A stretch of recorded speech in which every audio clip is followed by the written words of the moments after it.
I'm Steven Godden, Steven Godden. I am a news reporter for BBC Scotland, and I am based in the Edinburgh newsroom.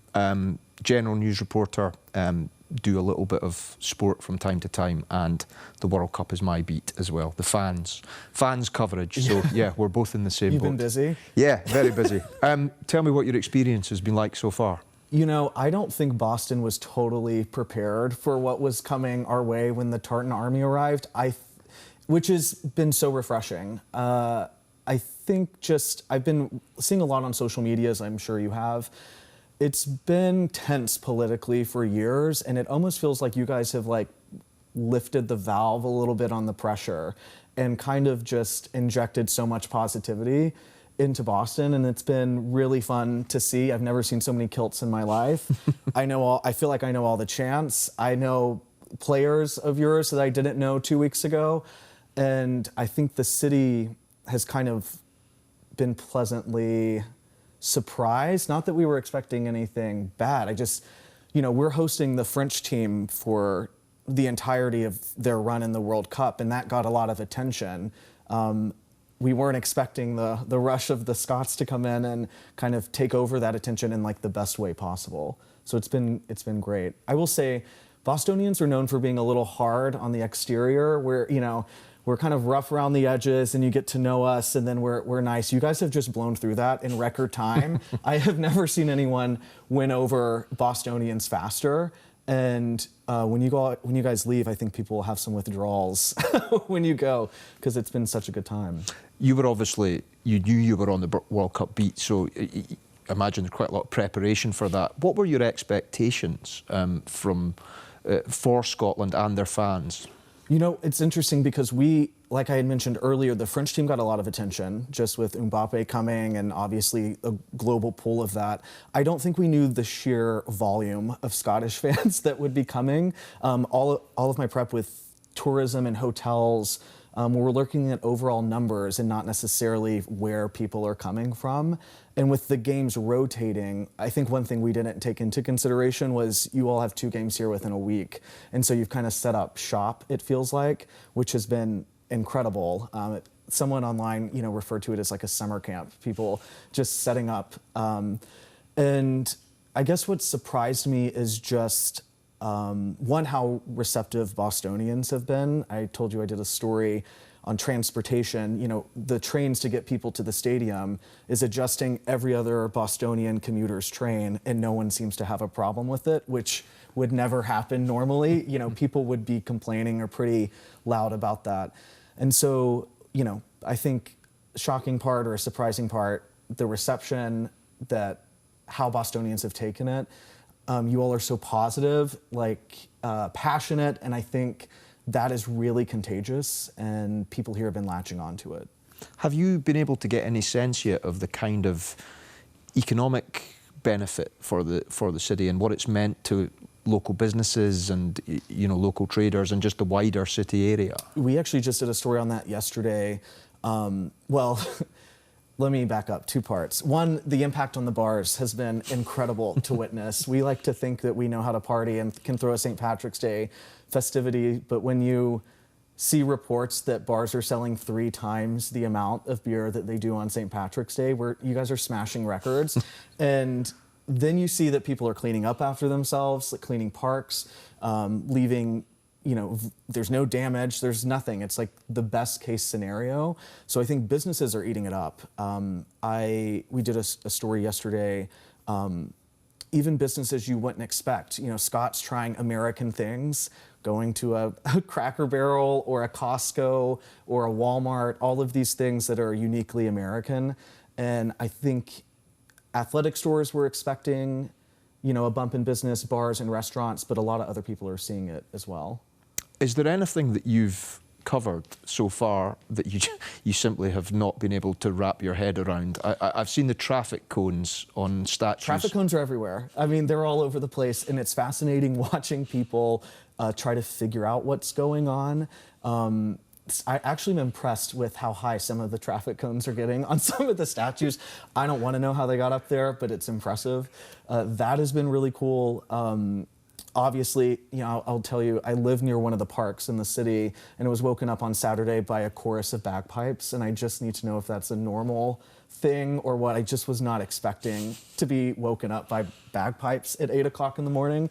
But again, no one around here is complaining about it. It's like, it's the best thing. Yeah. What have your interactions been like with Scotland fans? Have you been doing interviews and Vox Pops and things like that? Yeah, they've been incredible. I will say, I've done a couple of stories now with Scottish fans, and everyone has been so welcoming, curious, you know, asking questions, where should they go, what should they try? Very family friendly. I met the cutest 2-year-old named Cameron, and I wish I could remember where Cameron's from, but he's a better football player than I am. And it's been, I think the enthusiasm has been incredible, and probably my favorite part.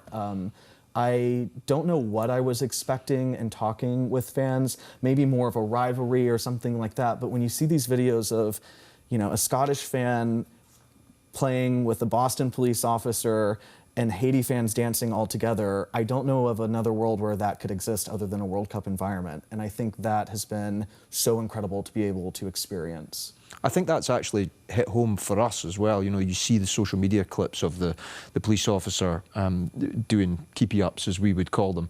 Is that typical, or is it normally so relaxed? Because, I mean, that's quite surprising for us as well. I will say, I've been talking with a few people about this, friends and then work, you know, connections, and it's not out of the ordinary, but it's having a place to be able to do it. So our football games, you know, our Patriots, American football games, are a bit routine. This is so unique and is impacting so many parts of the city and outside of the city that I think it's creating spaces for things like that to happen. Like I kind of mentioned at the top, I think we are longing for a little bit of a release on the pressure valve around here. It's just been tense in some ways, and we've been, you know, injected with joy from these teams that are coming in. And I think everyone's here to have a good time. People have planned their trips for years, and I think we've longed for a moment like this to kind of be able to, you know, act out in that way or come together in that way. It's not totally out. I've seen it before, but not this often and not to this level.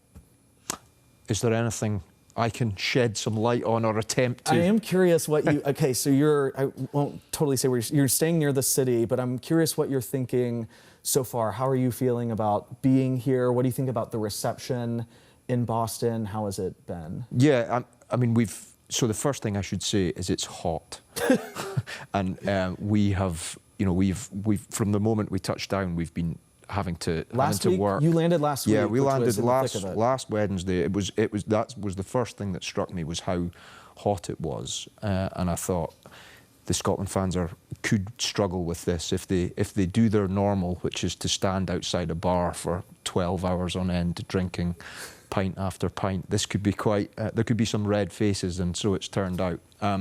So that's been one side of it. The reception we've had has been great. Everyone we've spoken to has been really friendly. I mean, primarily we initially start by speaking to the Scotland fans and just seeing how they're enjoying the experience. But branched out from that, we were looking to speak to some of the locals just to see what they were making of it. Now, I was struck. I was in the City Hall Plaza, and there was that row of bars that was really the first to be populated by Scotland fans, and I could see people, just commuters walking past, just taking pictures on their phones, and a lot of them looking slightly bemused, but not in a bad way. There were lots of smiles, and when you spoke to them, they were, you know, they seemed genuinely enthused by what was going on, and that seems to have continued throughout the trip, just with more and more and more Scots arriving. Are you surprised by how many came to Boston? I'm not surprised, no, because, I mean, this is the first time that Scotland have qualified for the World Cup for almost 30 years. So you can't really overstate how big a deal this is for the country. I mean, soccer, football as we call it, is the national pastime. People are incredibly passionate about it, and Scotland used to routinely qualify for World Cups. When I was a kid, every 4 years Scotland would be in the World Cup, and there was always a frustration that they didn't go further in the competition, but we were always there. And then 1998 it just stopped, and it felt as though Scotland might never get back to a World Cup. So when we qualified in really dramatic circumstances, winning the game against Denmark, it was a huge moment for the country. And from then on, I thought, you know, people are going to travel, you know, by hook or by crook. They'll get here, even though it is expensive. I mean, it's expensive to get here. It's quite expensive, relatively speaking, here, eating out, things like that. So, you know, there's bank balances are taking a fairly big dent, but I think everyone would tell you that they don't mind that. I was talking to someone maybe on Friday, yeah, before the match on Saturday, who said that he saved for 2 years with the hopes that this would come out like this. So I know people have been saving forever.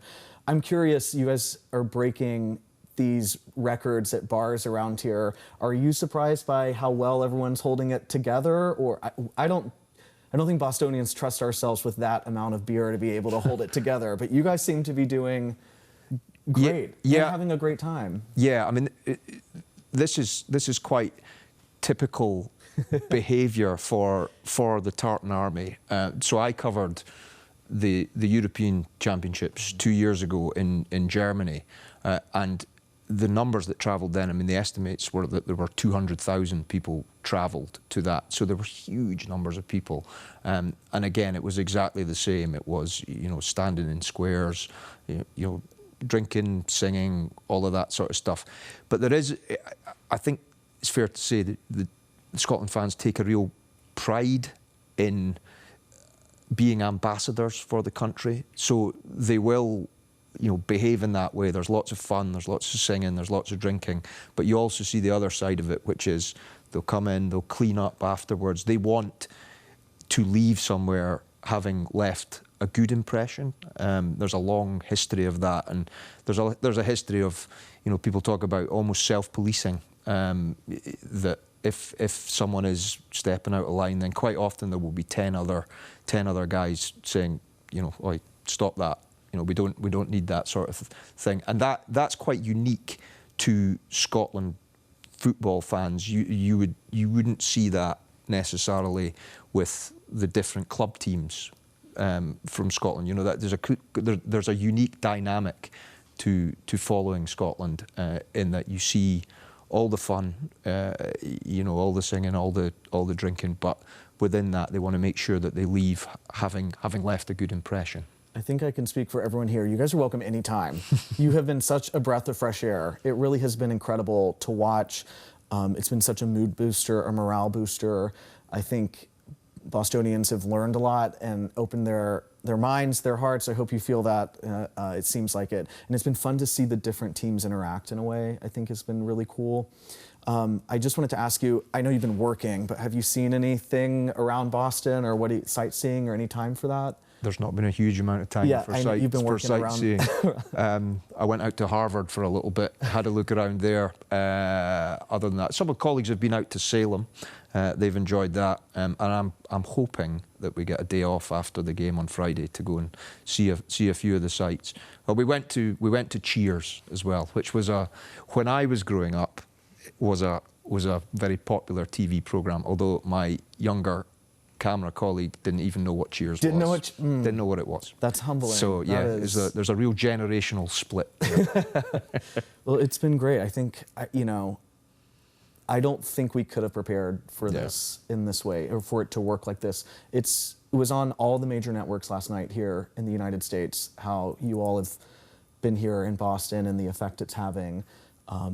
And it's been a joy to have you all here and to have this go on. And I can't think of another example of something like this coming together in such an organic way. Yeah. Final question from me as one reporter to another.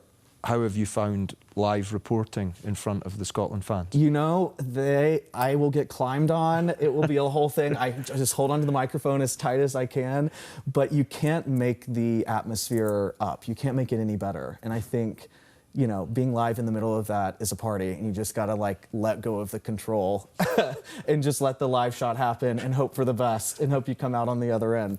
But it's been really, really fun. You know, we cover so many different types of things. I will cover this any day of the week compared to some of the other news that's out there. So this has been great. I know what you mean. Great. Thank you for talking to me. Thank you. Yeah, Thank you. this was fun.